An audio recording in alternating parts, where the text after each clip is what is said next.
Have you guys back. But today we'll start off with some opening statements. Owner Mark Cuban, CEO Sim Marshall, then General Manager Nico Harrison and Jason Kidd.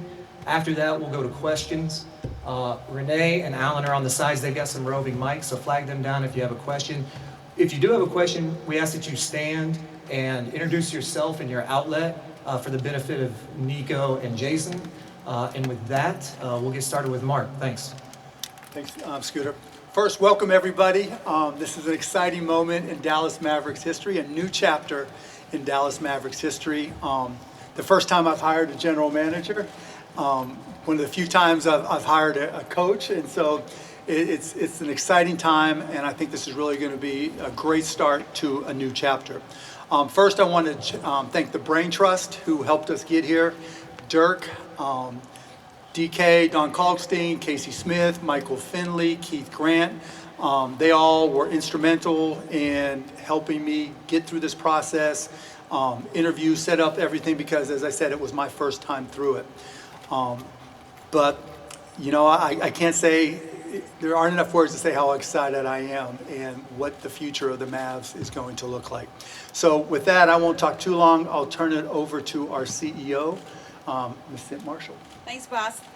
Good morning, everybody. I cannot tell you how thankful I am to be sitting in here, unmasked, vaccinated, in this arena again with all of you. It has just been far too long since we've been together and had an in-person press conference. So I'm just excited about that and just happy to be back here in this arena. We've been actually here all week. We have our seat selection activity going on the business side. So I just want to welcome all of you, but also we have some folks here who are selecting their seats. And so I'm excited that they get a chance to get an inside look early at what the future holds, because that's what you are hear about in just a few minutes. I have had the pleasure and the opportunity to spend time with both of these leaders over the past few weeks. And I am enjoying watching how all of the puzzle pieces are being put together to further build a championship culture and thus a championship team. So I want to say to both of you, it's been a pleasure already spending time with you. We're very excited about this upcoming season, and to tell you more about this great season that's ahead of us and more about himself, I just want to turn it over to Nico Harrison, our new General Manager and President of Basketball Operations. Thank you, Sin. I appreciate it. Before I get started, I want to thank my wife, because she's really been amazing in the rock in the family and helped raise two beautiful young daughters. So thank you for that. And I honestly wouldn't be here without that. So Darlise, thank you. I also like to thank Mark for entrusting me in this position. You know, I don't take it lightly that I'm the first one that he's hired, and I'm really excited about the opportunity. So thank you, Mark. The reason why I'm excited about this opportunity is really the coach, the team, the fans, the owner, and also the city of Dallas, which I do have a connection to. Back in 2002, when I first started at Nike, I lived in Dallas, and I had the opportunity to work with Finn, to work with Dirk, to work with Nash, and the city is amazing. My roommate in college is from here, and two of my teammates that I played with overseas live here, so I feel like Dallas is home. So I'm really excited to be back home. My approach is really simple. It's going to be about servant leadership that kind of empowers the team and the staff to be at their best. And I believe that's essential and super important. Communicating often, communicating truthfully. I think that's a very important ingredient. And then a culture that everybody wants to be a part of. The fans want to be a part of, the staff wants to be a part of, and the team wants to be a part of. And I think if you have those three ingredients, you're going to win. I really do. Before I pass the mic to Jason, I think it's important that I thank Phil Knight and Nike, because through 19 years, the opportunity that they've given me has prepared me for this job. And so I really thank them for that. I also want to thank Finn and KG and the rest of the staff. Everybody's been extremely welcoming to me. And so I thank them for that. And the fans, go Mavs. Yes, sir.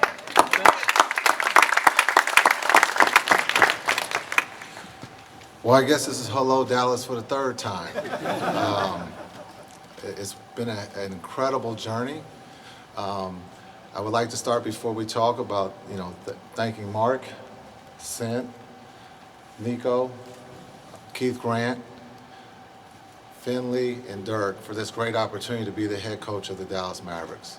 I would also like to thank, because this wouldn't be possible if it wasn't for my family.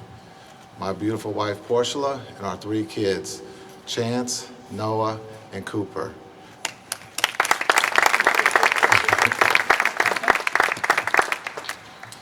What it means to be a head coach of the Dallas Mavericks. What a dream come true.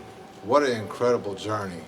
To be drafted, to win Rookie of the Year, to win a championship, and then to come back to be the head coach, to have this opportunity to empower our young players on and off the floor. What it means to be the head coach of the Dallas Mavericks. We have the craft values Sint has talked about since day one with me. And that's what's going to help us win a championship. Building the foundation on and off the floor is our values, and that's craft. But understanding hard work and having fun, but doing it with great people and great leaders. And I'm so happy. Again, I'm a kid in a candy store because this is a dream come true. And if anyone tells you out there that dreams don't come true, let them come talk to me. So I've talked enough, and I know you guys got a lot of questions. But again, I'm excited to be back here in Dallas. I know we have the best fans in the country, and I can't wait for the opportunity for us to raise another banner here. So thank you. Go Mavs. And with that, we'll open it up for questions.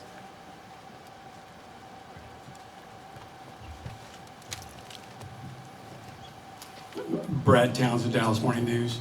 Mark, as you indicated, you've only had 2 GMs and 3 head coaches in 21 years. Why did you decide that at this time that change was necessary? And what specifically about these guys drew you to them? Well, obviously with coach, I didn't make that decision, but with general manager, I just thought it was time for a new voice. And, the league has changed in the 21 years since I've been here. Players have changed. How you build a championship team has changed.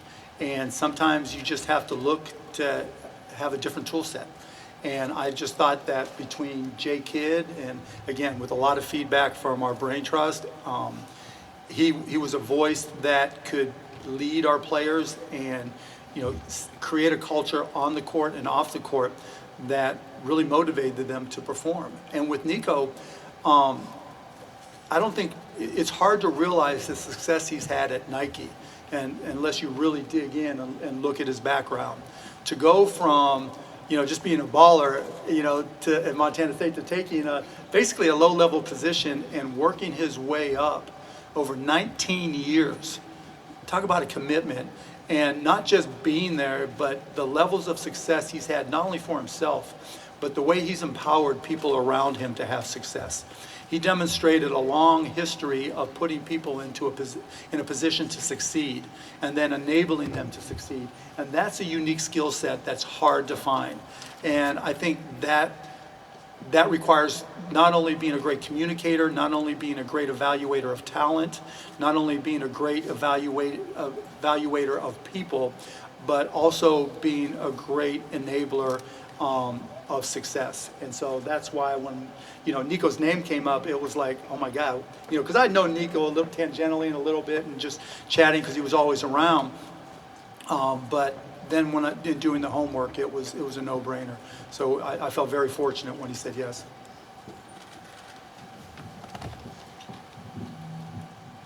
Isaac Harris, Mavs.com, Locked On Mavs. Jason, after stops in Brooklyn and Milwaukee, how have you grown as a head coach over these past few years in LA?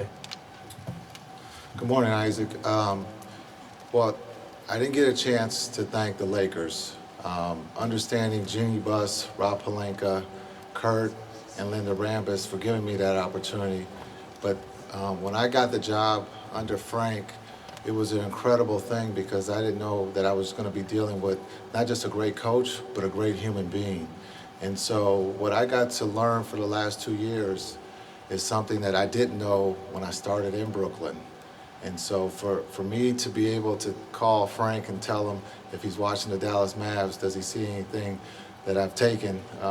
And so I've just been very blessed on this journey to meet great people and have these great opportunities. And so I will take what I learned from Frank and apply it here, because I think when you look at Frank's defense, it's been #1 in the last 2 years. And so here in Dallas, we're going to play a little defense because we know that we can score the ball. And so we're going to pay attention to the small things, which will lead us down the road of winning that trophy.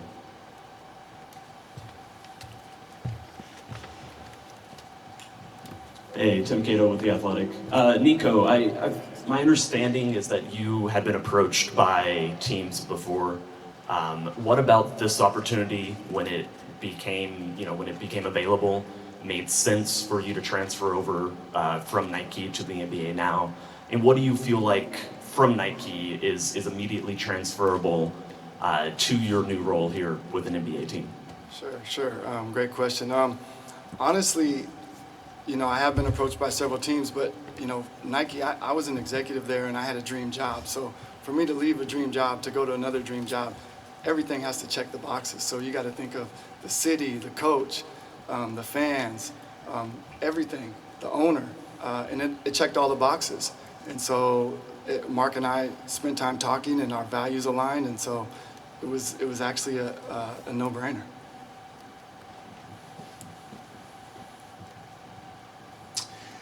Mike Ducey from Fox 4.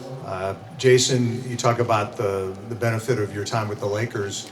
In terms of your head coaching experiences before this, what did you learn from those, from successes and failures that will serve you well here? That's a great question, Mike. To understand that you don't know everything. As a player, making that transition to becoming a head coach, you tend to think you know everything. Well, that's not true.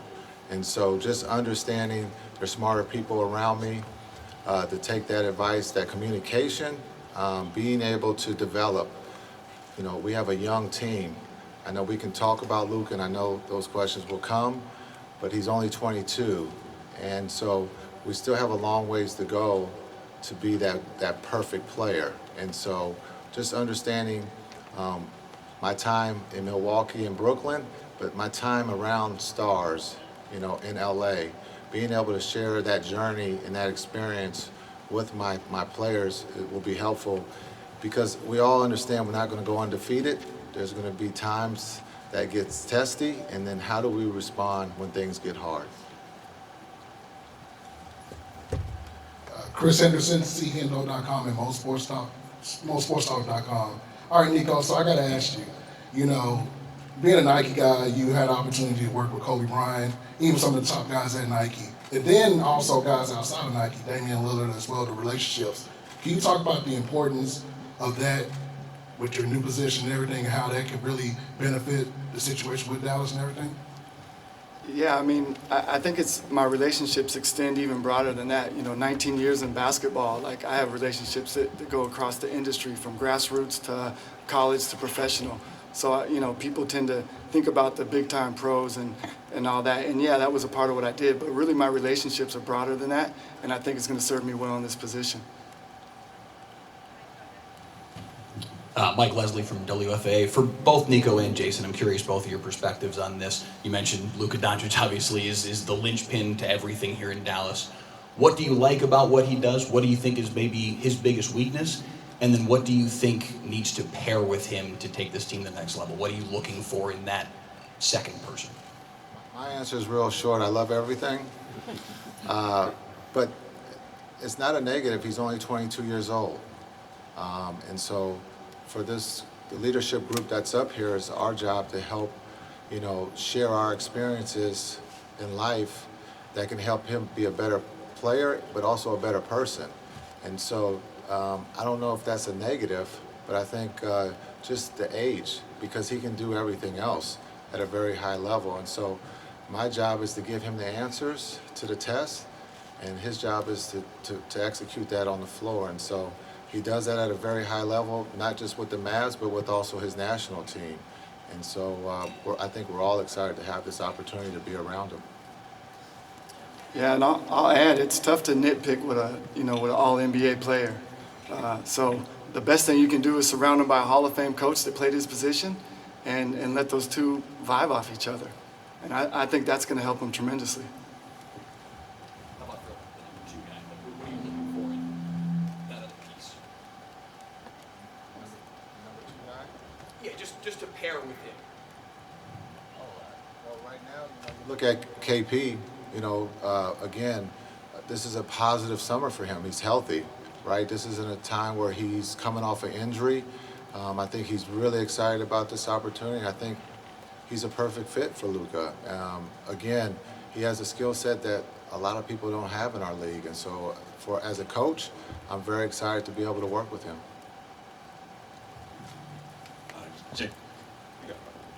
Kevin Gray, 105.3 The Fan. This question is for both Sim Marshall and for Mark. What in the process made you comfortable with ultimately selecting Jason as the head coaching hire in your conversations with him throughout this process to give you the idea that this was the right hire at this time for this franchise? And I'm sure many of you know that Jason and I had some great conversations, and I'm sure at some point he'll talk about it because I don't feel comfortable giving his words. But I definitely felt comfortable as we talked about our values, which most of you know are character, respect, authenticity, fairness, teamwork, and safety, both physical and emotional safety. We talked about those values, what they mean, how we demonstrate those, what we look for in our employees as we are a values-based employer. We talked about our code of conduct and what we expect from people who are on the payroll of the Dallas Mavericks. And we talked about our great organization and all the wonderful people, many of them are here today, who work in this organization. And then we talked about his past. We talked about some of the history. And he walked me through his journey, which I will call it a journey. He walked me through that. And at the end of that process, I very much felt like we were doing the right thing. Didn't feel like we were undermining our zero tolerance policy or our values or our code of conduct at all. It's values-based employment, and I believe we have brought in 2 leaders that have values, and their values are aligned with ours. I look at their families. The family values are aligned with ours, and so I'm just excited. I'm excited. Same for Mark as well. Yeah, I mean, just to reiterate what Sin has said, I turned to our expert. We obviously, when Jason's name came up, it wasn't, an unknown, and it was something that we were going to have to understand before we could make a decision. And we fortunately have somebody who is not only an amazing business person, but also has a background and experience in dealing with personnel situations that I don't have.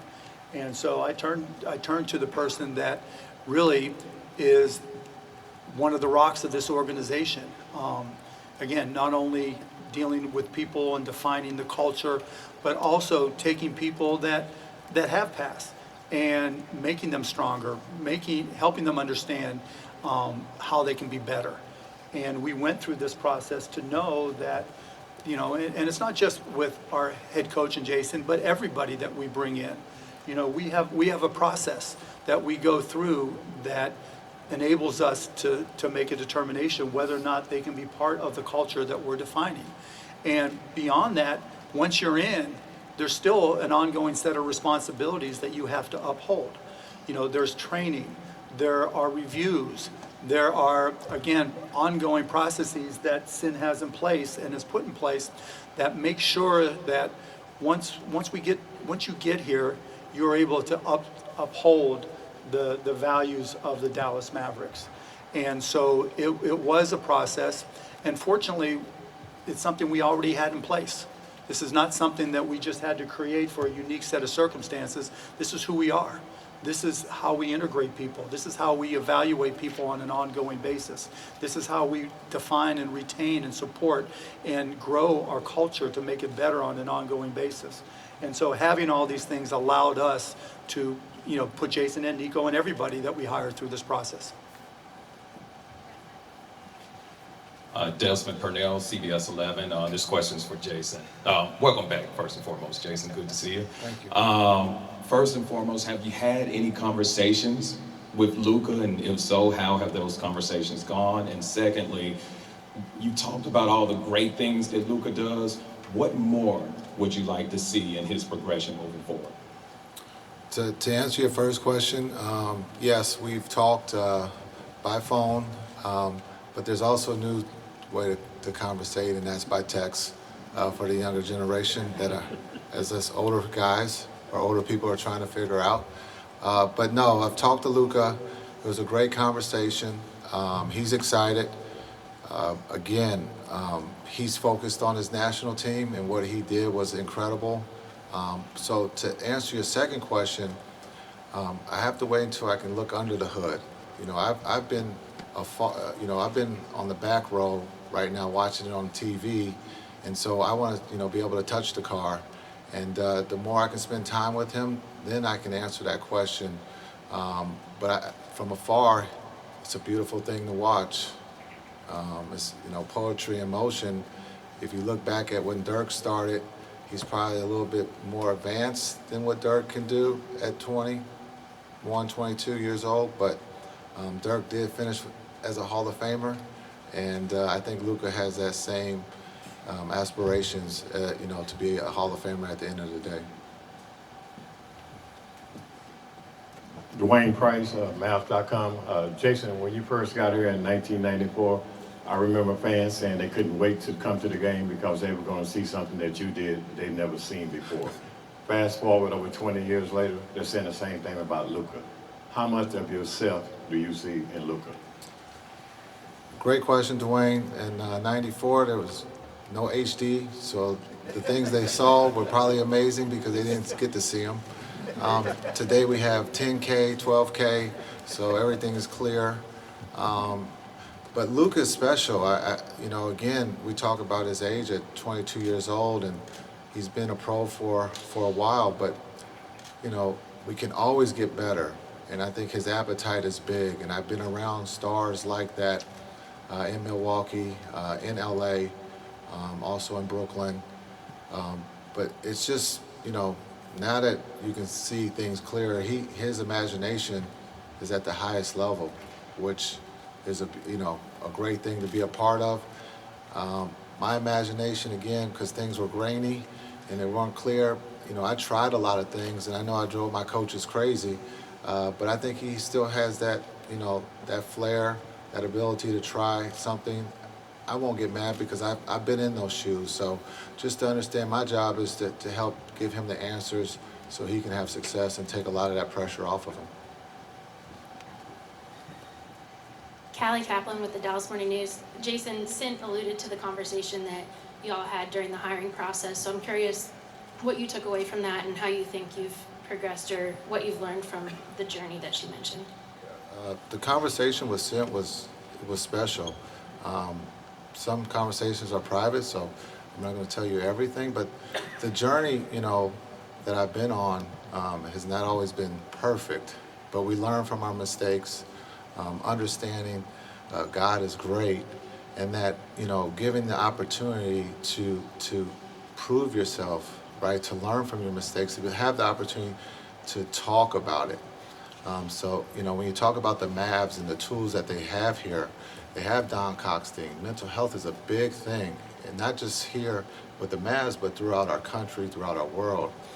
And to have a Don Coxstein here to be able to talk to help, those are the tools that I learned in '01, from a gentleman by the name of Bat Mack, who helped me with those, and I was able to sharpen those tools when I met Don Coxstein. And so now, being a coach, I can go out and talk about these things because a lot of people are afraid to talk. It's all right to talk because when you carry that type of weight, nothing good comes from that. And so those are the conversations and adjust that we had, and they were great conversations. Nick Angstead, Locked On Network. This question is for Nico. What do you think this roster needs as currently constructed to win a title? Ooh, that's a good question. Honestly, Jason and I and Mark, we've all talked a lot. Like, I'm excited to get my hands and watch Jason get his hands on the roster because I really believe when you change the culture, when you bring in servant leadership and constant communication, I think the whole team is going to rise up like overnight. I really believe that.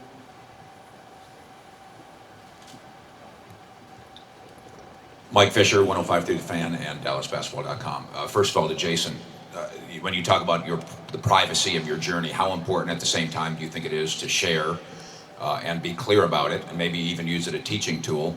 And then a basketball question for both Jason and Nico, the fit of Kristaps Porzingis here going forward. Yeah, I think it's very important to one, be comfortable to talk about it because no one's perfect. And to be able to talk about mistakes so someone else can learn from is big. As a coach, as a parent, as a teacher, these are the opportunities that we need more of.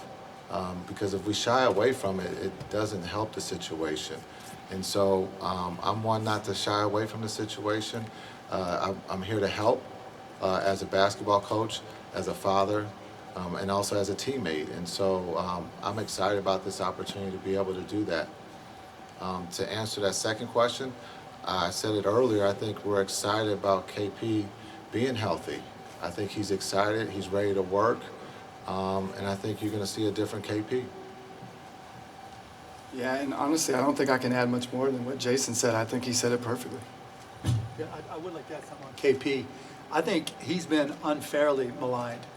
You know, during the playoffs, he did exactly what he was asked to do, exactly. He put team first, and he put his own personal statistics knowing that people were going to give him a hard time because, as he said to me and others, he just wants to win. And to Jay Kidd's point and Nico's point, this is going to be the first season with the Dallas Mavericks where he's coming in healthy. And he's able to work on things other than just rehabbing to get his body ready, to get stronger, to work on his game, something he has not been able to do. And, you know, I think, you know, I even hear from my own son, and I've got to sit him down and say, you don't understand, right? You know, to Jay Kidd's point, he's, you know, you can't teach 7'4", and you can't teach shooting, you can't teach his ability to create shots. But now he's going to have a chance to have some continuity, and that's something he has not had since he's effectively been a rookie. And so I think, you know, with what Jay Kidd and Nico have planned, the ability for KP to work, you know, I think him and Luka are going to be a lot better together. And as a team, to Nico's point, I think you're going to see a lot of things that are going to make us far better as a team. Kevin Sherrington, Dallas Morning News. Mark, is Bob Vilgara still on the payroll? You know, I don't talk about anybody who's on or off the payroll. You know, never have, never will. So, because that just starts a slippery slope. So can you talk about the hierarchy then in the front office and how that will be? Hierarchy has been pretty much the way it's always been. Me, Nico, Jay Kidd, Sint, you know, there's no big change or anything.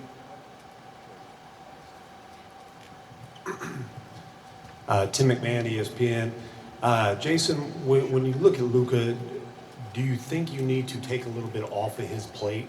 And you know, how do you go about doing that? Whether that's addressing the roster this summer or you know something you can do coaching-wise. Yeah, I think when you look at the numbers, he has the ball a lot, and he is a special player when he does have the ball. But you know, as we continue through this summer and this process of getting to know each other, I will throw him some different questions to get his opinion, you know, on playing without the ball, not having to bring the ball up every time and start the play, playing, you know, getting him on the second side, because when you look, you know, at the fourth quarter, you know, he wears down at times, not all the time, but he can wear down. And we all have turned the ball over, you know, in an important part of the game. But my job is to put him in a position to be successful. Sometimes we can take for granted he is 22 and feel like he's, you know, not going to get tired. But there is a longevity to this piece too, in that we want him to play, you know, for a long time. Hey, Jason. Jessica Armstrong, Valley Sports. I have two questions for you. One, have you finalized your coaching staff? And two, aside from Luka, what is your philosophy and plans for developing the supporting cast? Well, we haven't finalized the staff yet. We're working on that. That's a process. There's been a lot of interviews, a lot of conversations, and so we're in the midst of getting that done. And then also for developing, we feel like we get the right guys on the coaching staff that have developed before. We've done it at a very high level. There's a team playing right now that we were a part of with 2 players there with Chris Middleton and Giannis that we helped develop. We might not have given them all the keys or all the answers to the test, but we were there at the beginning.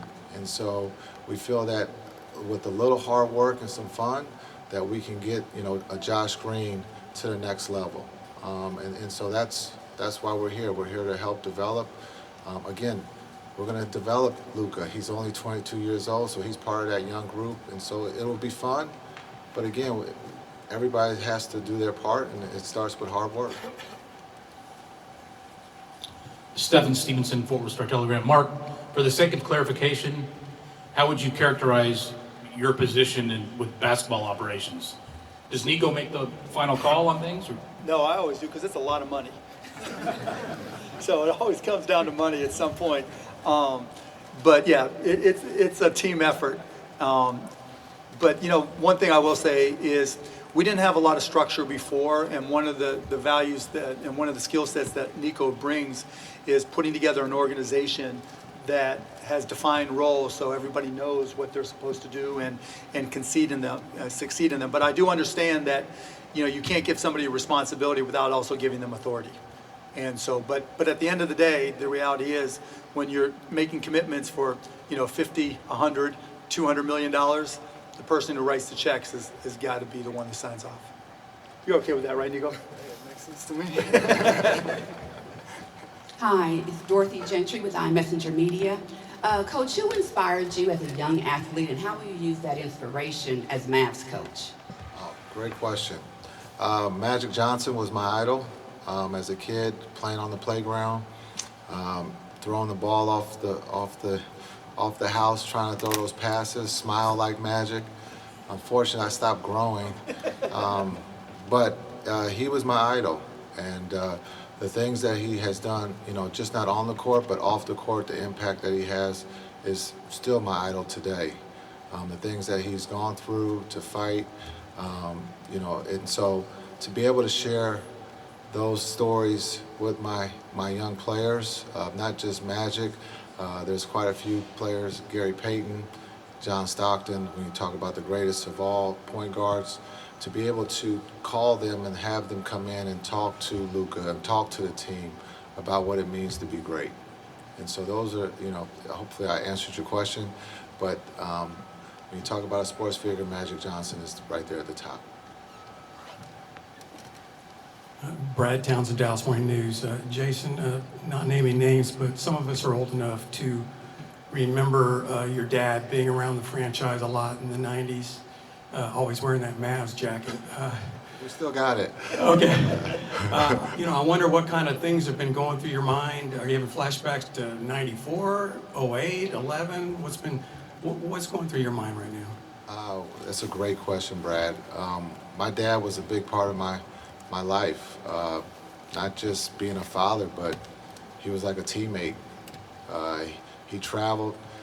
He got the opportunity because of his job. I don't know if we all know, Trans World America was TWA, doesn't exist anymore, but he got to fly, come to a lot of games, and he was just someone that was a security blanket, someone that I could always talk to.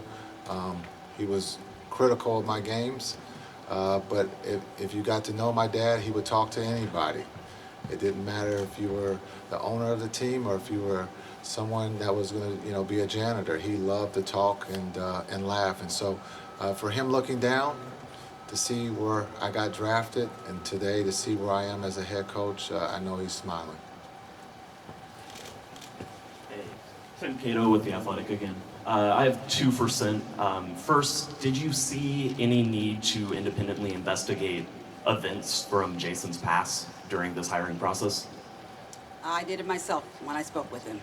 I did talk to a couple of experts prior to actually speaking with him to make sure that I was approaching it the right way, asking the right questions, not relying on just my judgment or my past. And so I talked to him myself. I didn't give it to anybody else. Okay. And then you said that this hiring you feel doesn't undermine the zero tolerance policy. What does that policy mean, and why would this hiring not undermine that? That policy is something that I stated at the end of February 2018 when Mark and I sat here and we had our press conference, and I said the Dallas Mavericks have a set of values: character, respect, authenticity, fairness, teamwork, and safety, both physical and emotional safety. We have a zero tolerance policy for misconduct, sexual harassment, false allegations, or anything that puts our employees in danger. And so if you don't adhere to our code of conduct and our values, you don't get the benefit of enjoying employment at the Dallas Mavericks. And I have no doubt these fellas will adhere.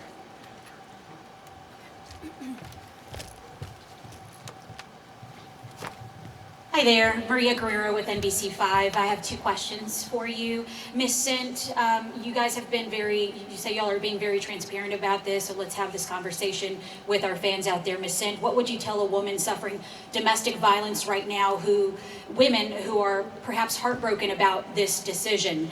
And Coach Kidd, what would you tell men who are domestic violence abusers about what they need to do to change, as you, sir, say you have changed? Thank you. And I'll just respond. I can't speak to all the women out there as a domestic violence survivor myself. I can tell you what I have told myself. And what I have told myself when I have been in pain, what I have told myself when I have thought about what my mom and my siblings have gone through, is that it's inappropriate, it's not right what we went through, and that we have gone through our own process. We've gone through our own journey. We've gotten counseling. We've done the things that we've needed to do to get on with our lives. I'm a woman of faith, and so I have spent a lot of time on my knees and a lot of time praying to get to where I am right now, where I could actually talk to you about this. And so, as I said when we had our press conference a few years ago, that my heart goes out to anyone who has suffered at the hands of another person. And so what I can do is continue to pray for them. I can't give anybody advice because I don't know their own circumstances. I know my circumstances. To answer your second part, this is a serious matter. And the first step is you have to get help. And if you don't get help, nothing changes. So you have to get help. Hey, Jason, Chuck Cooperstein, Mavs Radio. Good to see you. You mentioned working with Frank Vogel the last couple of years. When you were in Milwaukee, you were pretty aggressive defensively and things that you wanted to trap and do a lot of things. What did you learn from Frank that is going to translate to the roster that you have here right now? Well, just understanding the concept. You know, you have to have a foundation, defensively and offensively, and then you're going to build out from there. Understanding the last names of the jerseys do help when you talk about AD and LeBron and their IQ, and I believe that we have a high IQ basketball team, and so it's not an individual thing, it's a team concept of defense. Today's players are too talented to be guarded one-on-one, and so you have to understand his positioning and understand that there's a trust factor, that you have help.